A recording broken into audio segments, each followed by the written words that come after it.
বেহুলার বাসরঘরের সামনে, যেটি বগুড়ার গোকুলে অবস্থিত। বেহুলা লক্ষিন্দরের সেই বাসরঘর দেখার জন্য চলে এসেছি। এটি ছিল একটি মূলত সেই সময়কার বৌদ্ধ শিক্ষা কেন্দ্র। আবার অনেকেই মনে করেন মহাস্থানগড়ের সুরক্ষার জন্য যে সুরক্ষা দুর্গ ছিল তারই এটা ধ্বংসাবশেষ। মহাস্থানগড়ের করতোয়া নদীর পাশ থেকে আমি শুভেচ্ছা জানাচ্ছি। এই মুহূর্তে আমরা যাব মহাস্থানগড়ের কয়েকটি পর্যটন স্থান ঘুরতে, দেখাবো আপনাদের সব কিছু। চলুন ঘুরে আসি মহাস্থানগড়ে।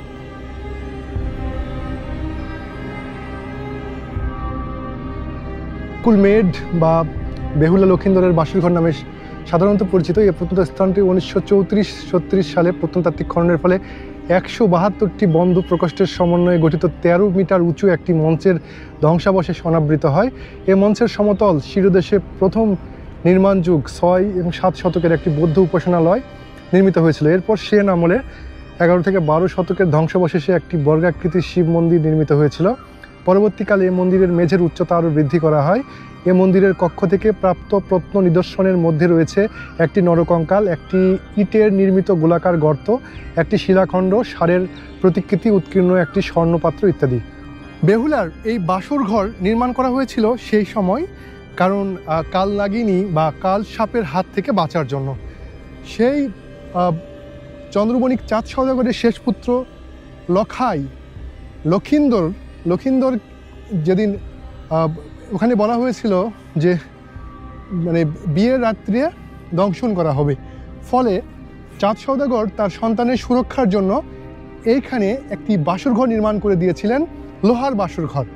সেই কালসাপ লোহার বাসরঘরেও প্রবেশ করেছিল, কারণ যারা তৈরি করেছিলেন যে কর্মকাররা তাদেরকে বলেছিল যে তোমরা একটি ছিদ্র রাখবা, অতি সুতার মতো একটি ছিদ্র রাখবা। ফলে ওই ছিদ্র দিয়েই কিন্তু কালনাগিনী ঢুকেছিল এবং দংশন করেছিল লক্ষিন্দরকে দংশন করার পর তার মৃতদেহ নিয়ে তার স্ত্রী অর্থাৎ সতী নারী, বাংলার প্রত্যেকটা মেয়ের প্রতিচ্ছবি বেহুলা, তার স্বামীকে বাঁচানোর জন্য দিনের পর দিন তিনি কিন্তু ভেলাই করে ভেসে ভেসে এক জায়গা থেকে আরেক জায়গায় গিয়েছেন নদীতে। কারণ সে সময় সাপে কাটা রুগীদের ভেলাই করে ভাসানো হতো এবং কলার মান্দাসে করে ভেসে ভেসে তিনি এক জায়গা থেকে আরেক জায়গায় গিয়েছেন। বিজয়গুপ্ত তার মনসামঙ্গল কাব্যে কিন্তু সুন্দর করে লিখে গেছেন সেই সময়কার ইতিহাস। আমরা দেখেছি যে বিজয়গুপ্তই তিনি কিন্তু কানাহরি দত্তের কথা বলেছেন যে তিনি আদি কবি। পরবর্তীতে বিজয়গুপ্ত ছিল শ্রেষ্ঠ কবি। তো এই জায়গা থেকেই যখন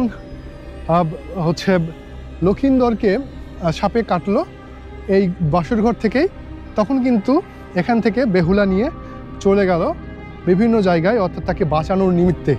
কিন্তু শেষ পর্যন্ত বাঁচাতে পেরেছিল নেতাই ধোপানির ঘাটে যেয়ে।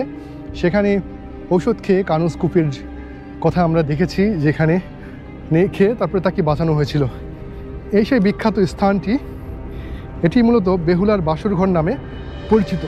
আবার অনেকেই মনে করেন এটি বেহুলার বাসরঘর নয়, এটি ছিল একটি মূলত সেই সময়কার বৌদ্ধ শিক্ষা কেন্দ্র। আবার অনেকেই মনে করেন মহাস্থানগড়ের সুরক্ষার জন্য যে সুরক্ষা দুর্গ ছিল তারই এটা ধ্বংসাবশেষ। এই যে এখানকার রুমের আকৃতিগুলো অদ্ভুত, দেখুন এখানে 172টি কক্ষ আছে। প্রত্যেকটি কক্ষের আকৃতি অদ্ভুত ধরনের কক্ষের আকৃতি। এই যে কয়েক তালা বিশিষ্ট কক্ষ হয়তো ছিল, কয়েক তালা বিশিষ্ট কক্ষ, অদ্ভুত আকৃতির কক্ষগুলো অনেক মোটা প্রাচীর দিয়ে নির্মিত।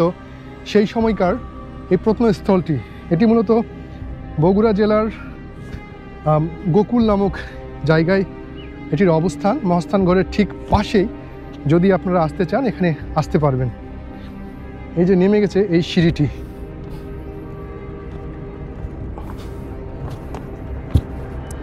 আমরা একটু ঘুরে ঘুরে দেখি সেই সময়কার বেহুলার বাসরঘরটি। এটি একটি বিহার, সেই বৌদ্ধ আমলে বা তারও আগের আমলে একটি বিহার ছিল, যেখানে প্রায় এই চারিদিকে প্রায় 20টির মতো বিহার ছিল এবং 1000-এর মতো ভিক্ষু ছিল এরকম মনে করা হয়। এর আশেপাশে মস্তানগড় যেহেতু সেই সময় থেকে অর্থাৎ মৌর্য যুগ গুপ্ত যুগ থেকে একটি প্রধান কেন্দ্র ছিল,